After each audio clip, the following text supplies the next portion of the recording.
For this point, just can you give us some of the Very happy, very happy. I think to come here and get a bonus point, especially after last time we went to a kick, the last kick of the game to win it.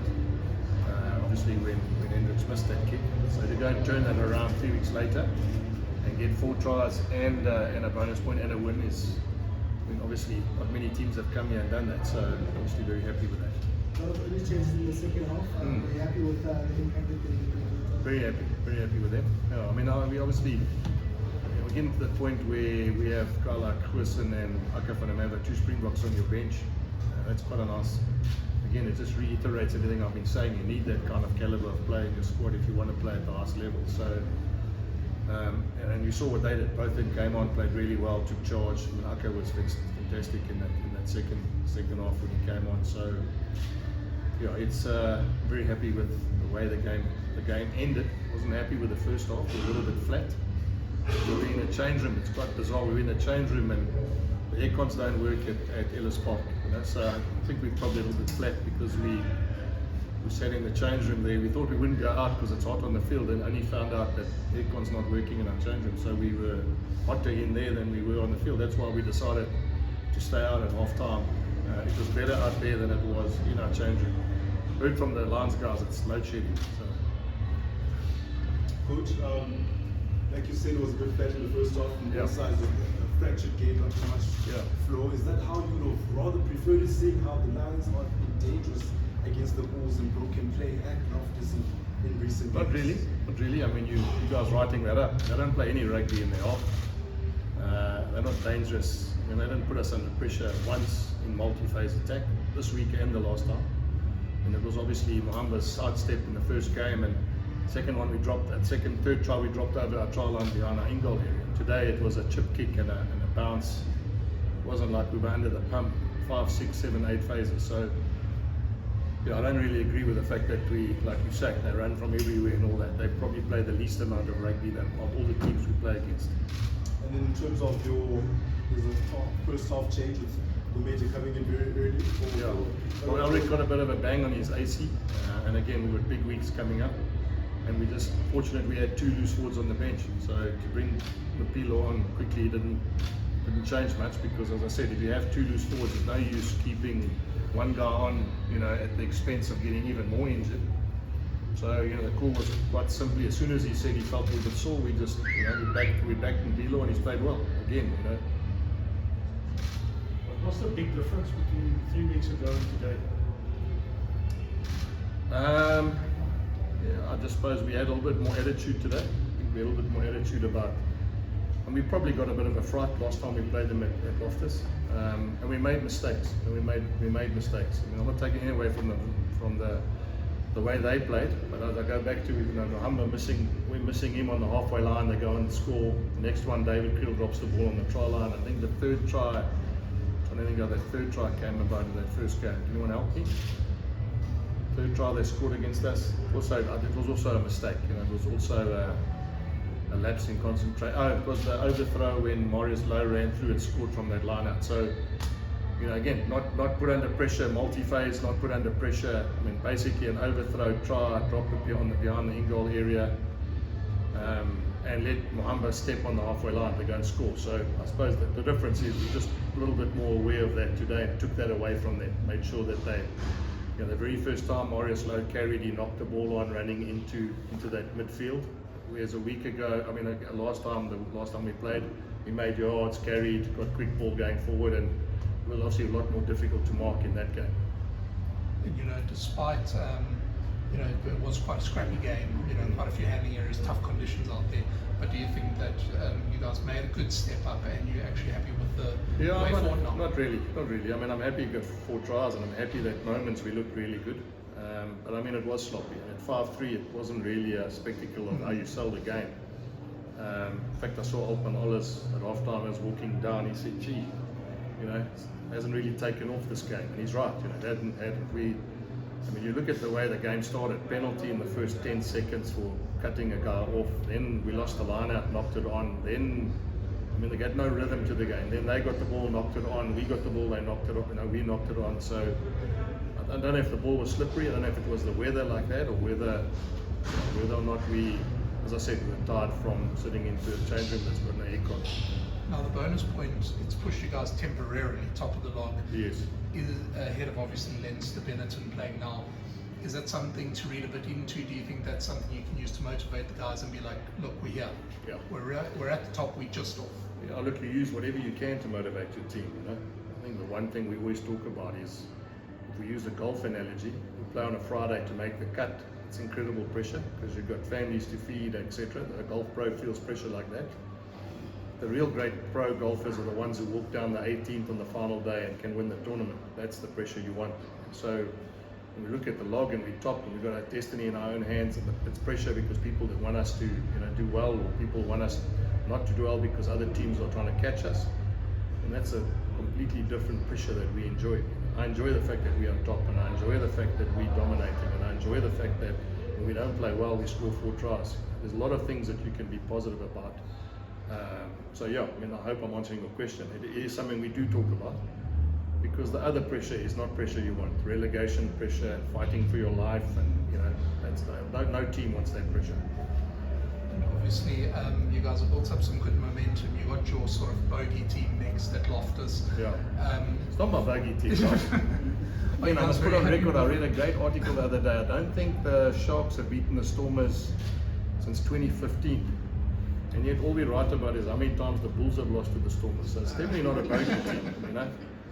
But happy with the momentum going into the game, and do you think the guys are going to be very confident going into a really big clash? I'm sure, enjoying the fact you've got bonus points, enjoying the fact that we're near the top of the log.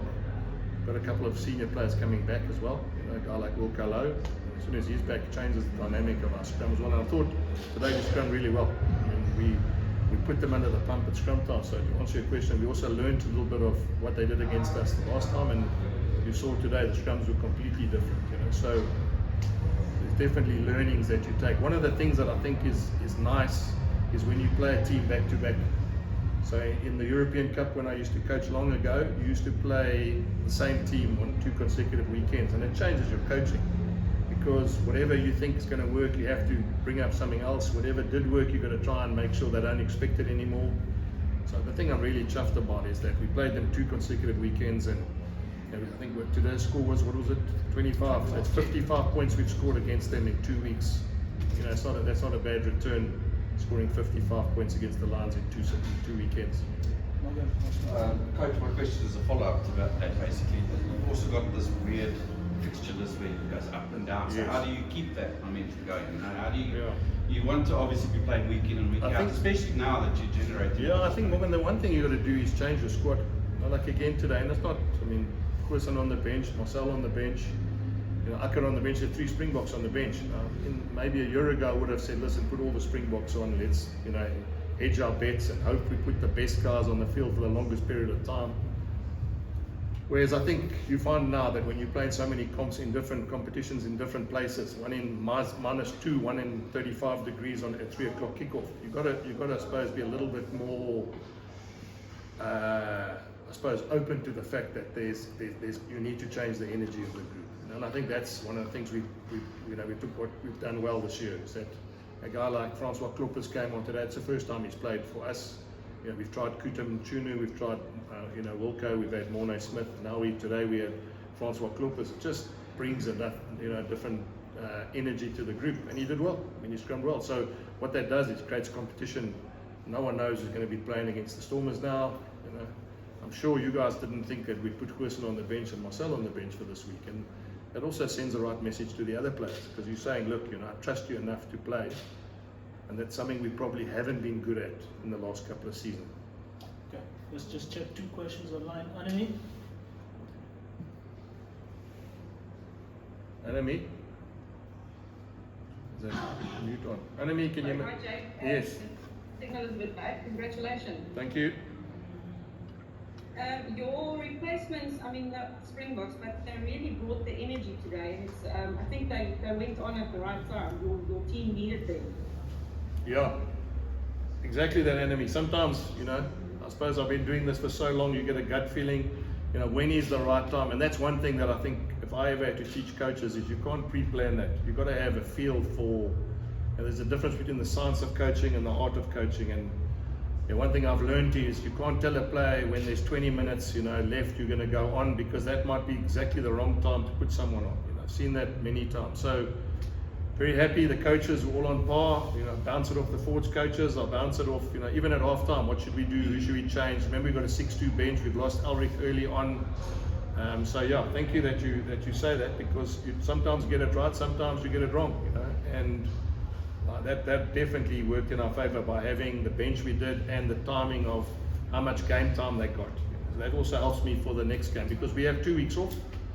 So you also needed your bench to have significant game time. Otherwise, you also fall behind in the next fixture, because some of the guys haven't then played. Exactly, yes. Thank you. Thank you. Ashfaq? Thanks, Noga. Hi, Jake. That first half, as you saw all the errors there, but also almost like a slow poison, almost luring the Lions into a process of security. You must have been really accurate how the guys managed to stick some process to the second half, looking ahead to the Stormers. Yeah, the one thing I was very happy about is we had 62% possession. Territory, probably 50% possession, which meant we played the right part of the field. We just shot ourselves in the foot a few times. Yaku never found touch for that corner flag. Gave them a scrum. We had a 5-meter line out, lost it. We had another 5-meter line out to the maul. We fell apart because someone fell down as we were mauling towards the try line, and those were opportunities that we should have taken. And I'm glad that the second half they trusted the fact I said to them, you've got them under the pump, it'll come, you just got to keep believing. I think to be fair, I think we're a little bit scared in the beginning to play. If I look at that kick of Devin Williams when he kicked it dead, I don't know why he didn't run. He runs the 100 in 10.5. Almost like he got spooked by the fact he didn't want to play any rugby. And I think in the second half, when we started to even play out of our half, we looked dangerous. So very chuffed at the balance of the way we played in the first and second half is sometimes you've got to do the hard yards in the first half, and I think you're right. Sometimes the way we put them under the pump in the beginning, even though we didn't concede, didn't get tries, they felt that they were under pressure. Last one, Ashfaq, are you happy? And then they currently already got the ball in this game, so it's also chance for them to contribute in the Stormers game. Interesting thing, Ashfaq, you're right. That's the one thing but it's quite interesting. That's the one thing I learned as a coach, is that when you bring players back, it takes a while for them to find their feet. And that's why I spoke about the substitutions, because there's no use. You put a guy on with 6 minutes to go, and then you expect him to play against the Stormers when he hasn't played for 2 weeks, and he's only played 6 minutes in those three weeks. So they weren't. I mean, they didn't get the ball as much as they'd liked. I think it's part of our tactic this week is that we didn't really we wanted the Lions to have a crack from their own half, which they're obviously they're not doing this season. They're not playing any rugby in their own half, and they do it successfully. They've done it well. So it was a balance between we wanted to have a go and we wanted to use those guys, but sometimes you've got to just change the way you play when we get into these knockout games. And unfortunately, the Lions and the Stormers game are knockout games, because as soon as that's like a 10-point swing today. If the Lions beat us by 5 points, it's 10 points that we have to catch up. So we probably thought a little bit differently. So they didn't touch it, you're right, but I mean, you never know. When we start again, they might, when we play again, they might be called on to do a little bit more. Cool. Last 2 questions, one from Morgan and then one on the ground. Thanks. Hi, Jake. Jake, this break that you guys have got next week, is it a bit of a double-edged sword for you? Because I'm sure that you guys want to continue your momentum, especially after coming out of such a long break. You never know. It's like it's chicken and egg. Sometimes you play a lot, you get game hardened. Sometimes you have time off. I mean, we had a lot of time off and we played really well in the second half today. So I mean, I don't think there's an exact science, Morgan, on. You only know after the next fixture, and I'm talking about after the Stormers game, whether you needed another game. So I don't think, as I said, I don't think it's something that I can say, wish we had it. Otherwise, we could organise a friendly against someone, but I'm not convinced that the way we've been planning, that we now necessarily need to change things that are working for us anyway. Cool. Thank you guys online. Coach, just in terms of how the game played out today, the season is long, it's got some ways to go. Do you think it's a feather in the cap of your structures and your pipeline and the character of your team? Yeah, I do. I mean, obviously that's the thing I'm happy about it. I mean, obviously I've repeated what I said is that Francois Kopp is coming in now. It's the fourth tight head prop we've used. Reinhard Ludwig's a 21-year-old. Locke is growing every time he plays. Cameron Hannekom's a youngster, 21 years old. Look how he's developing because Gumedi's putting pressure on him. So, yeah, the nice thing is, we're in a good place. Obviously, we need to keep everyone injury-free, and we need to make sure that we build towards playing our best rugby at the back end of the competition.